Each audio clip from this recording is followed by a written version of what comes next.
30 odd years just collapses in a moment. So that's what the story is, and it's very much here. There was another question from the Long story, and given the evening and the cold, I think by the time this finishes, you'll all be wanting to go. But before I start, and it's nowhere that it's mentioned in the story where the story is set. But since I see not only the ambassador of Bhutan sitting here, but also my ambassador in Bhutan when I was in Bhutan, and also incidentally my ambassador in Poland when I was in Poland, they're all here. So I must say that this story was written in Bhutan. It is actually based in Bumtan, which is central Bhutan, but it doesn't say so. Dr. Anand unlocked the door and stepped into the house. The dark rooms were very cold. He switched on the light in the small living room. The window had been left open and the cold breeze had blown magazines and newspapers all over the room. Leaving his doctor's bag on the carved low table, he picked them up, folded them and put them back on the table. Then he went to the window to shut it. Though it was only 6 in the evening, the cold, brittle darkness was crowded with stars. The Milky Way was a faint and distant smudge of white smoke overhead. The mountains were strong, dark silhouettes, but he couldn't see the moon. It must be there somewhere, he thought, for he could see the glistening sheen of the river in the wide valley. Could we have some silence there in getting an egg? An icy wind rushed to his face, and with a sudden cold shudder, he shut the window and drew the curtains. Keeping his coat on, he went to the backyard to choose some firewood. Back in the living room, he set 3 neatly chopped pieces in the metal sheet drum, known in those areas as the Bukhari. Unfolding the newspapers, he pulled out the advertisement pages, crumpled these into balls, and stuffed them under the wood. Then he opened the vent on top of the Bukhari, poured in a few drops of kerosene oil, and dropped in a match. In just a few minutes, the paper had given its fire to the wood. It sent the smoke rushing up the pipe that led out through the chimney into the crystal night. And from his window higher up on the same hill, Rao saw the smoke rising. He was glad. Dr. Anand was back, and that meant that he could go over. The bank branch shut at 2, and the afternoons hung heavy on Rao. Sometimes he would go for a long walk to the monastery and back to tire himself. But all of last week, the fierce afternoon wind had discouraged him. He had stayed in, reading disinterestedly and writing letters to people halfway across the world whom he hadn't seen in 10 years. So he felt good when the doctor was back.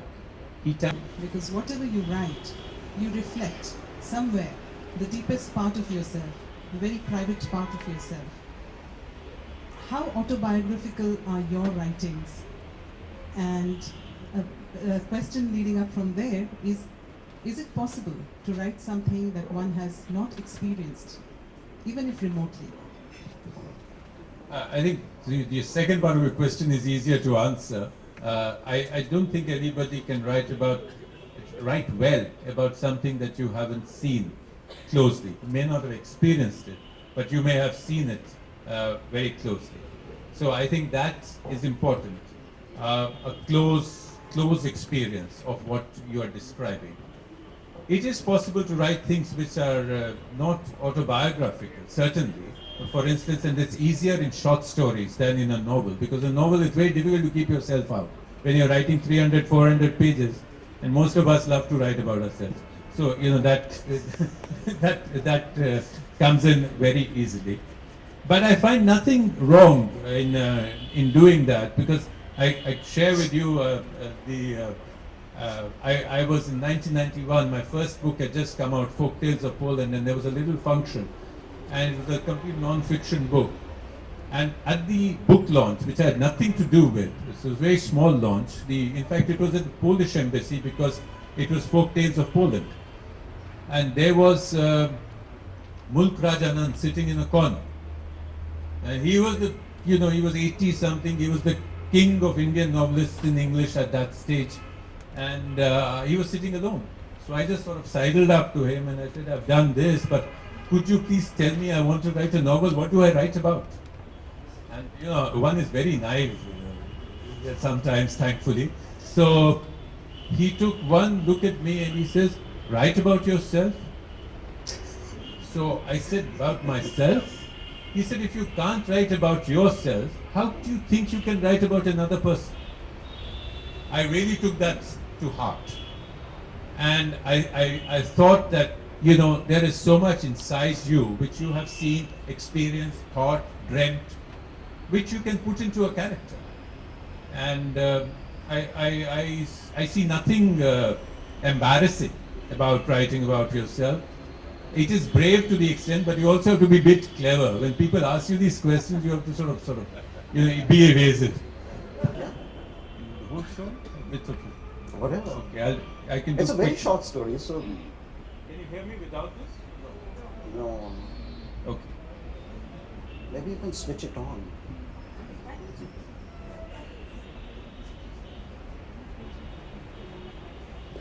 I'll use this. Who are forced to be with each other, they like each other, but they are two. Observer for 20 years. I think Sham is here, and Sham would know Alan Ross. Yeah. But he was for 20 years. He was a cricket writer and a very good poet and a very good editor. But when you were talking about short stories, it also extends to depiction of short stories on television. Because I don't know how many of you are familiar with Katha. You know, Katha does this wonderful thing. They discover many writers from different languages, Indian languages, and translates them in English. So some of us can read that, you know, from Marathi, Assamese, Kashmiri, various languages, Punjabi. And they had some excellent short stories. And I was so enthused to make them, you know, and share it with everybody. Because what better? Because, you know, when you write a story and then it's made into films, it can reach so many people. So I thought, you know, everybody would jump at it. Nobody touched it. Nobody. I mean, there were friends and I went there and they were keen that Sharmila Tagore should do it. But don't do short stories. And they've just won these serials which just build up and they I don't know, it doesn't really lead anywhere. You know, there's this one short thing and then da music and, you know, so I don't know why. They just refuse. I think only Gulzar's, that Premchand thing that he did for Doordarshan was accepted. Yes, but nothing else. So obviously short stories are, you know, not the flavor of the No. month, year, whatever. Yeah, but I absolutely love them because they're so. First broadcast over the BBC World Service in 1988 when I was in Poland. And I didn't know what to do, but I used to listen to the BBC shortwave radio, like all of us used to those days. And I used to hear this short story program, so I just went and put it into the post office, and it worked. And then? Well, then I thought it was a, you know, good one-off, so I tried another one, and it worked again. And then I thought, okay, there's something out here. And then I happened to be in London for 3 or 4 days, and I got very optimistic, so I went off to various agents and, you know, with all their British reserve, it was very difficult to break into their offices, etc. But I managed and showed them these 4 short stories that I had. And I said, would you like a collection? Not having the faintest idea how I would build the collection. But I had 4 stories. So one of them was very nice. He was a kind of, you know, an India hand, which some of them were. And so he took a good look at them and he said, look, thank you for coming along. I can't do anything for you, except I would like you to send all these stories to this gentleman called Alan Ross of the London magazine. So I just put them in a brown envelope and put them into the next red post box I could find and left London. I went back to Poland. And about 2 or 3 months later, I got this little postcard from Alan Ross saying, dear Mr. Sarna, I've read your stories, and if you really have no immediate plans for them, can I keep all 4? So, you know, I was thoroughly overjoyed. So Alan Ross was really the person who kept my confidence up those years. For writers, the logic is absolutely true, because as you can see, these short stories have not been written last year. They've been written over a period of 25 years. And as we were thinking of them this morning over breakfast, and my son pointed out that, this is probably the book you should care most about. I said, why? And he said, you wrote this when there was no promise of publication. And you wrote it because you wanted to write it, and not because there was a publisher whom you had a fairly good chance of succeeding with. So yes, these, I think short stories is a hugely undervalued genre with publishers, with editors, unfortunately. I mean, at least 30 years ago, you had places in the Indian landscape where you could place short stories. You had Illustrated Weekly of India, you had even Hindustan Times used to have weekly short story, and various other places, but today you don't. So unfortunately it's true. Reader, and today I'm afraid, thanks to I just request a lot of people at the back, there are many chairs here, would you come in here? I'm also slightly worried that there may be no wine left for people on the stage. no, I have Catherine. Have a mic right, or would I need this? I'm already mic. Thank you. That gives me 2 hands to hold this book with. Thank you very much, all of you, and I congratulate you. Very bright young publisher, who is my publisher as well, for being here. And my first comment was that what a distinguished title, and I think very apt for author like Navtej Sarna, and to have one of the most beautiful women of our times and our generation to be present on stage together. It's sheer poetry all the way. Normally somebody from public life would have come with an apology and said, I haven't read the book, but I think it's a good book, and I think everyone should read it, etc., etc. But I really did, despite a lot of not so interesting and not so comforting things happening during the day, I did read this. I read some of the stories, and I haven't read all the stories, but I read some of the stories, and the first one I read, I thought was really my favorite.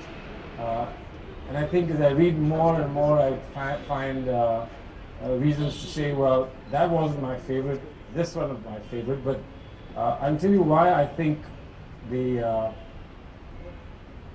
story of Raya Kaniva is favorite of mine.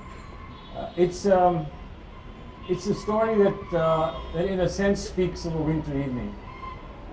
Winter evenings are, I'm not sure that winter evenings are necessarily associated with a sense of optimism. You often speak of lion and winter being the end of the seasons, and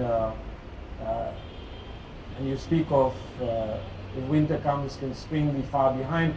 But there is a kind of closure that comes with winter. It settles a lot of the turmoil and dust, and you become a little reconciled with the inevitable. And I think a lot of that in this book, in a sense, it's not just a coincidence that the author liked winter evenings as a good way of describing some interesting stories, but I think the sense and feel of winter is very pervasive, and winter in a very sensitive way, and that's how the story of Raya, the girl, the Russian girl in search of an author and a writer that she had known as a young lady, and as she's dying in the winter of her life, she wants one last chance to revive and relive the moments that obviously had been very important moments of her life, and as a discovery for someone who was not part of her life but who became part of her life simply because he shared the name of the author that she was looking for and searching for,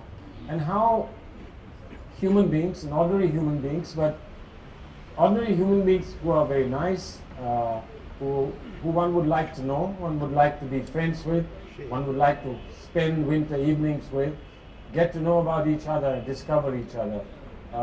Interesting. And my reaction would have been, if this expression was not terribly misused in our lives, in our daily lives in our country, I would have said this is a book about the Aam Aadmi. But it's so terribly misused, that expression, much as we thought it was very important expression, and I'd rather call it about ordinary people. These are stories about very ordinary people who in different ways are extraordinary. Things that a lot of us do every day and we don't even realize that these are extraordinary things. Feelings about animals, about a dog, dog's feelings about somebody else coming in your life, somebody who went through your life as a visitor, and then all your life you yearn to rediscover that person. And perhaps written therein is the footnote about why you don't try hard enough to be able to reach out to the person that is so important. And why is it that only when it's nearly all over, the virtual end, the winter of your life, that you feel that there might just be a chance of reaching out? I think it's remarkable in the way that it speaks of how people do very ordinary things, and yet things that mean so much, particularly if they put so beautifully as the short stories here put it. One of the problems about reading good literature is that it is very challenging to the soul and to the mind and to the body, very tiresome at times, and then you have to go around telling everybody, yes, I've read the whole book and I think it's very good. And then you wonder why does everybody believe that this book is very good? Now this book is one that you can say without any fear of contradiction that it is indeed very good. It's wonderful, and I just wish that people would write books of this nature. Since there are some of your colleagues here from the Foreign Service, I would add something which is slightly provocative. Why is it that we can't write like this in the Foreign Service? Why is it that you take time off to write this kind of stuff? A lot of our international relations would be improved tremendously if we sent our messages, as you have indeed, to humanity through your winter evenings.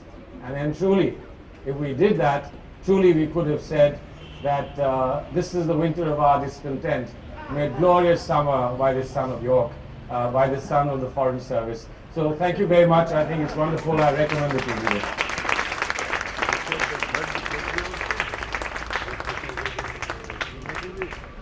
Thank you so much, Mr. Sarna. Very much for your kind words of introduction.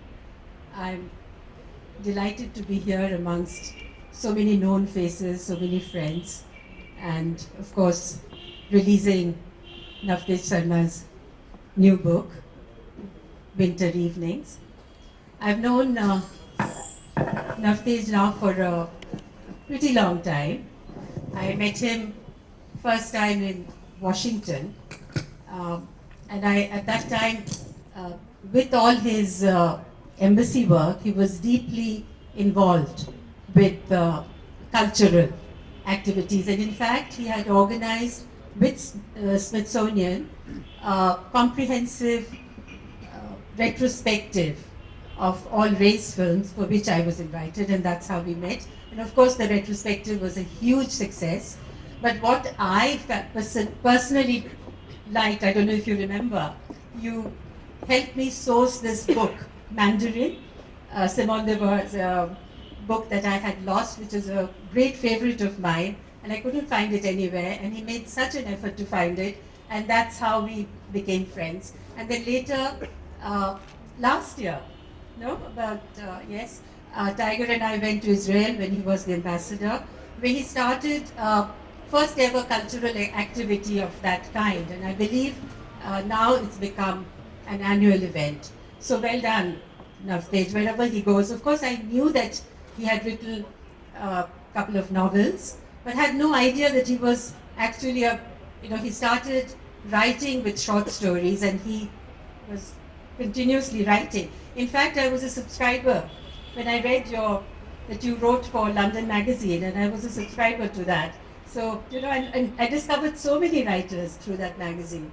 And, but sadly now, one feels there's very little space for short stories. Of course, Antara is here, I read them in Little Magazine, but otherwise I find there is not much space. And I think due to market compulsions, even publishers privilege novels over short story collections. So I think this is a wonderful gift, and congratulations to Rupa and Navtej for bringing out this book, because some of us like short stories, so I think there should be something for us as well.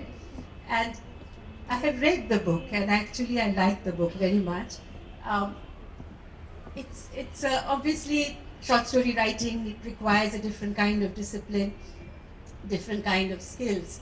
And I think Navtej, if I may say so, has that very elegant style, and he combines it, and he has that restraint and discipline. So it's an excellent, excellent read.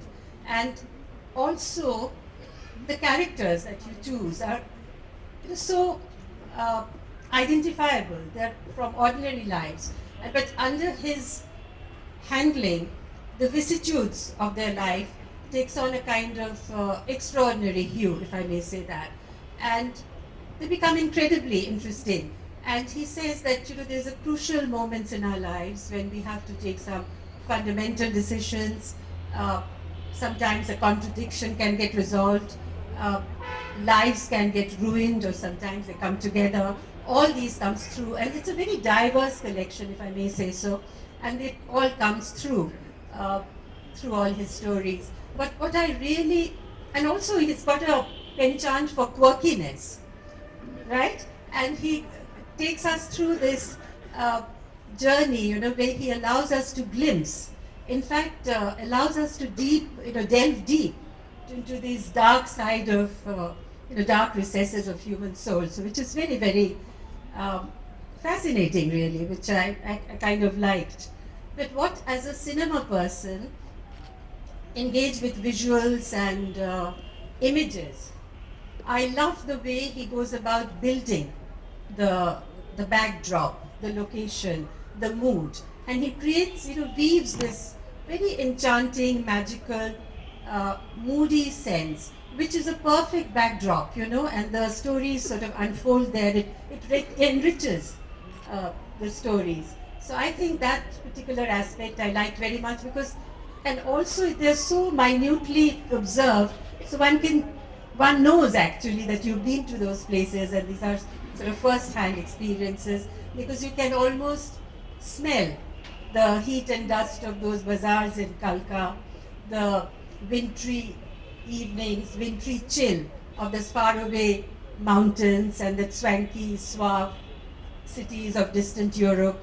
So all these are wonderful things, and particularly the end of these stories, which also I like, because when they're over, there is a kind of wanting to know what happens next, what happens to these characters, and you want to revisit the story again. And it kind of, there is an enigma and a mystery, which is quite pleasurable. So you can see that I've liked the book very much, and I have no doubt when it reaches the readers, they would also love it. I have no doubt at all about that. And you can see that how beautifully he's created this apt atmosphere of winter evening. We're all in fact, today is the first winter evening, I think. So congratulations and well done. And I wish the publisher, the author, and the book all the best. Thank you.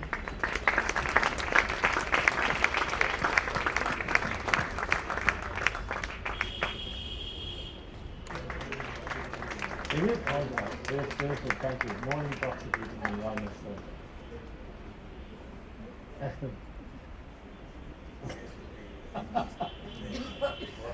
We are very honored to have with us this evening the enchanting Sharmila Tagore.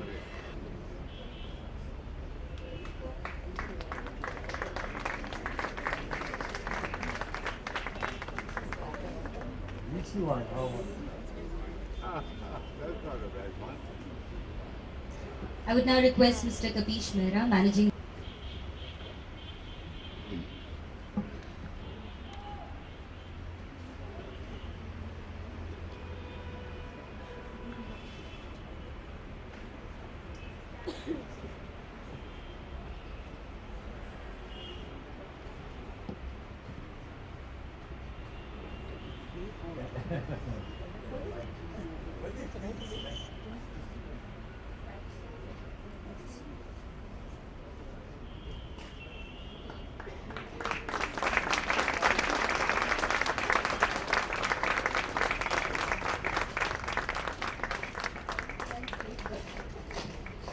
Okay, it's done.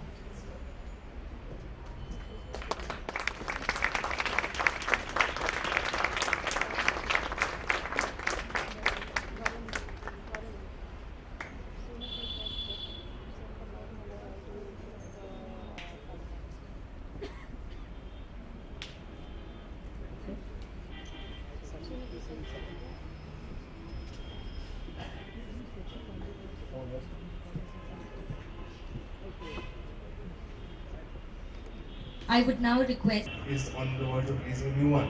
Um, I have a formal introduction for this. Happens to be amongst the first couple of books that we launched under the green light imprint this year, and we are truly grateful to Navtej for giving us this opportunity. I'm supposed to be talking to you about the book, and I'm supposed to be talking to you about the author. But how do you define an author who's an ambassador of India to Israel, who writes columns, who does radio? Yes, ladies and gentlemen. It is a matter of honor for us at Rupa to have the opportunity to publish Winter Evenings.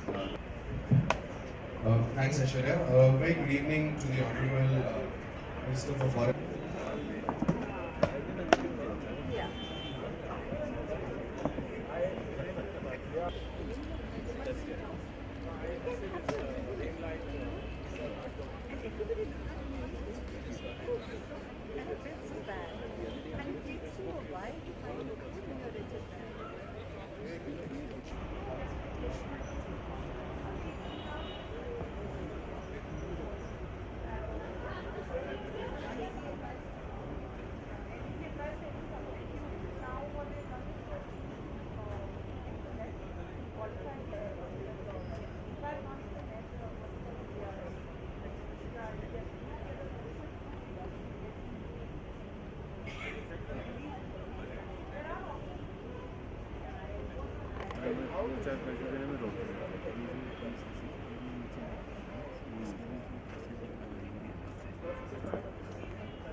Thank Thank you you. very much. Thank you.